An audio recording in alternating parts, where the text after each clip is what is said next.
सावधानी हटी दुर्घटना घटी पुरानी कहावत है, लेकिन कोरोना के साथ यही हो भी रहा है। देश का गौरव में इस समय हमारे साथ जुड़ रहे हैं डॉक्टर समीर भाटी, डायरेक्टर है स्टार इमेजिंग फोरोलैब्स के। आप हमारे साथ जुड़ रहे हैं, बहुत बहुत स्वागत आपका। डॉक्टर भाटी, आपकी दृष्टि में कहां हो रही है चूक, क्या होने चाहिए आगे के कदम? जी, बिल्कुल। देखिए, हमें एकदम टाइम के साथ अपनी थोड़ी एसओपीज़ और स्ट्रैटेजीज़ को मॉडिफ़ाई करते रहना बहुत ज़रूरी है। वर्तमान समय को अगर हम देखें और जिस तरह से हम देख रहे हैं, फिर से जो सेकंड वेव की बात कर रहे हैं और 6 राज्यों में जिस तरह से केस बढ़ रहे हैं, तो इस समय थोड़ा हमें एक बार देखना पड़ेगा कि जो हमारा स्कूल्स और ये सब खोलने का डिसीज़न है, ये अभी फिलहाल आई थिंक इस पे हमें एक बार दोबारा से सोचने की ज़रूरत है। और जिस तरह से अभी आपने भी रिपोर्ट में भी दिखाया कि बच्चों से ज़्यादा बच्चों के लिए तो अभी वैक्सीन अवेलेबल है ही नहीं, पहली बात। दूसरी बात, बच्चों से ज़्यादा फिर ये उनकी फैमिली में, हमें सबसे ज़्यादा अभी ज़रूरत है जो ट्रांसमिशन है, उसको ब्रेक करना बहुत ज़्यादा ज़रूरत है। और इस समय जैसे अभी जी। हमारी हर्ड इम्यूनिटी भी नहीं बनी है, वैक्सीनेशन ड्राइव चल रही है, वैक्सीनेशन ड्राइव भी अभी इनिशियल फेज़ पे है, उसमें भी अभी काफ़ी समय लगेगा। बट इस समय को देखते हुए अभी हमें कुछ और स्टेप करेक्टिव लेने बहुत ज़रूरी है। जिस तरह से मुंबई में हमने देखा कि ट्रांसमिशन कितना तेज़ी से बढ़ रहा है।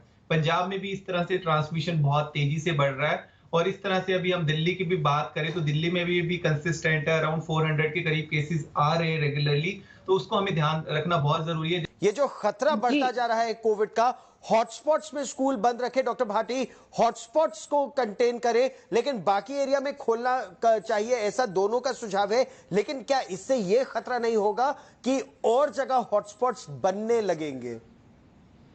देखिए, इसमें ये हम बात कर रहे थे, जैसे डॉक्टर मलिक ने भी बताया, हॉटस्पॉट के अलावा जैसे हम स्टेट वाइज बात कर रहे हैं इसमें। खाली हॉटस्पॉट एक एरिया के अंदर हम किसी कंटेनमेंट जोन की ना बात करके हम इसको स्टेट वाइज ले सकते हैं। जिस तरह से अभी 6 राज्यों में जहां फैला है, वहां के लिए स्ट्रैटेजी डिफरेंट होगी। और जिस तरह से जहां पर अभी हम देख रहे हैं कि ट्रांसमिशन और ये सब नहीं है, वहां पर जो है पॉलिसी डिफरेंट तरह की होगी। और इसमें एक चीज और मैं ऐड ऑन करना चाहूंगा कि इसमें थोड़ा हमें ये भी इंश्योर करना पड़ेगा कि स्पेसिफिकली अदर सपोर्ट स्टाफ जो स्कूल के अंदर है, बच्चों का तो वैक्सीनेशन नहीं हो सकता, पर टीचर्स का और अदर जो जी। सपोर्ट स्टाफ है, उन सब का भी वैक्सीनेशन तो एटलीस्ट होना शुरू हो, मतलब वो वैक्सीनेटेड तो हो। तो ये सब चीजों को हमें थोड़ा इंश्योर करना बहुत ज्यादा जरूरी है।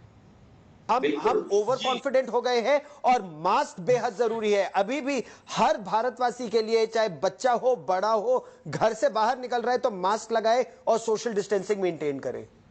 जी, बिल्कुल, जैसे डॉक्टर मलिक ने बताया और कॉन्फिडेंट हो गए तब से। जिस तरह से हमने वो देखा, सीरो सर्वे की रिपोर्ट आई और पता लगा कि इतने ज़्यादा लोग ऑलरेडी इन्फेक्टेड हो चुके हैं, तो काफ़ी हद तक लोगों के मन में ऐसा है कि हमें हो चुका और हम ठीक हो चुके हैं, हम रिकवर हो चुके हैं, हमारी एंटीबॉडी बन चुकी है, वैक्सीन तो आ ही चुकी है।